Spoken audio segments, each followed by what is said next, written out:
This year marks the 20-year anniversary of the Shivers recording our first album, The Shakes, at the now defunct Context Studios in an old factory in Brooklyn. One of the guys who played on the record, Pierre Michel, is dead, drowned in a lake at 24. The other two haven't talked to me in years, and I'm sure are married with kids. It's hard to believe that the writing and recording of that record happened before 9/11. A different city, a different world. The record doesn't exist anywhere that I know of anymore, and I wouldn't know how to find it. I vaguely remember the album cover being a black and white photo of a Southern River baptism, but I could be imagining the whole thing. Most reasonable people wouldn't be in an unsuccessful indie band for 20 years. Most people would give it a couple years, maybe till they're 30, and then give up and get a real job. My father always used to say, look, you want to do your music, do it on the side, okay? Join a wedding band, learn some Beatles songs. Nobody wants to hear your songs, okay? People want to hear songs they already know. I've worked literally hundreds of miserable jobs for the past 25 years and lived in many miserable apartments, rehearsal spaces, cars, friends' couches, my nana's basement, etc., etc., all to keep this dream alive. I don't even really know why. I don't even really know what I'm doing, and I've never thought of myself as a musician, at least not in the classic sense. It seems that some people are compelled to do things for reasons even they don't understand. Over the years, I thought maybe if I changed the name, the sound, my looks, my image, commercial success would come. It didn't. Every time I changed the name, all my friends would say it was a bad idea and that I was the Shivers, whether I liked it or not, and that's always what people would know this music as. It turns out they were right. Now, I'm not one of these people who likes or romanticizes my poverty and misery, at least not anymore. All I want is to be rich and happy.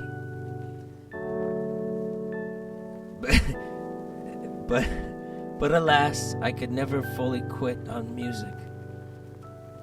I'd always sink every penny made back into the band in the hopes that the next record would be the record. Last year, while visiting California, an old friend and collaborator told me to stop running from my story and own it. He said, your story is not about your identity or your name. It's about the fact that you've managed to keep it going all these years when most would have quit years ago. What people say most about the Shivers is that we are underrated. I say we as if there's more than just me.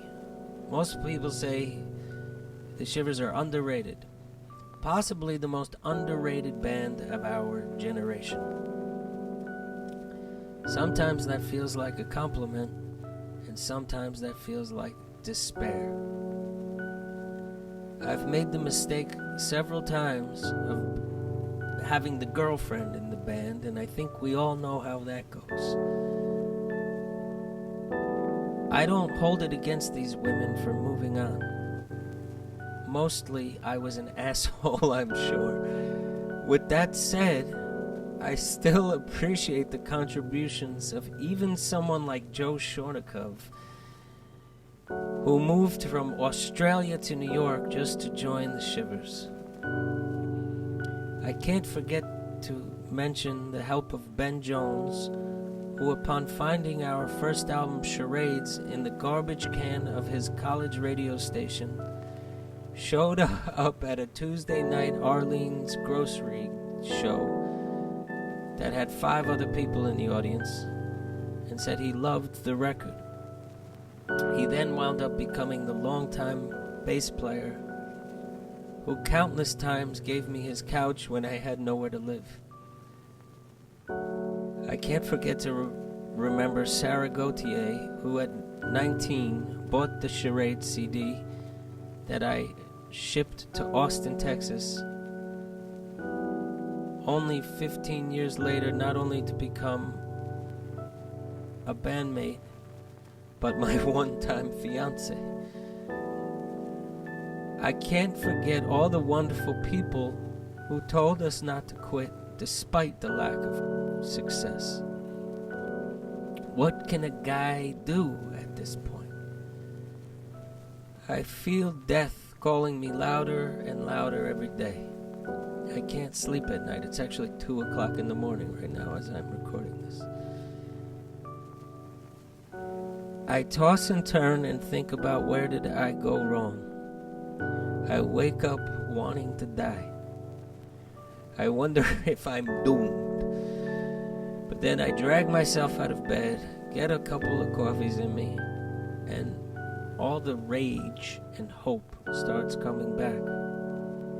I think hope and rage are more closely connected than one might think. We all want our lives to be better. Most people want what they don't have. Now, with all of that said, I must say how absolutely grateful I am for the fans we do have. How many wonderful people I've met through the Shivers. People who I would have never met otherwise. Some of whom remain my best friends to this day.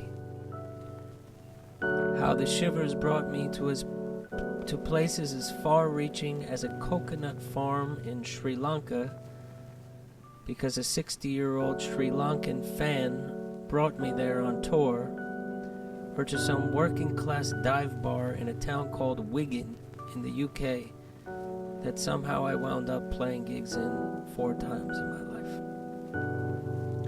Or when I played a celebrity wedding in the mountains of Malibu and got a standing ovation from Walter White. To the people who have kept with us all these years, I owe you my deepest gratitude. When I really think about it, I can't die yet because I still haven't made my masterpiece 20 years in. But now I feel it is closer than ever. It is bubbling inside. This is the thing that needs to come out before the sweet Lord brings me home. And that's why I really want to make it, so I can have the resources, the time, and just the confidence to make this masterpiece. But even if we don't, we will try. And now, as we come to the end of the world, when tribalism and war is all around us, when we turn on our own friends and family over ideological differences, not realizing how deeply flawed and deeply lonely we all really are, I hope we can find some clarity and realize that this path is one that leads to nothing but death and destruction. But me, all I want to do is rub up on some strangers on the dance floor, doing my thing on my own like I was before.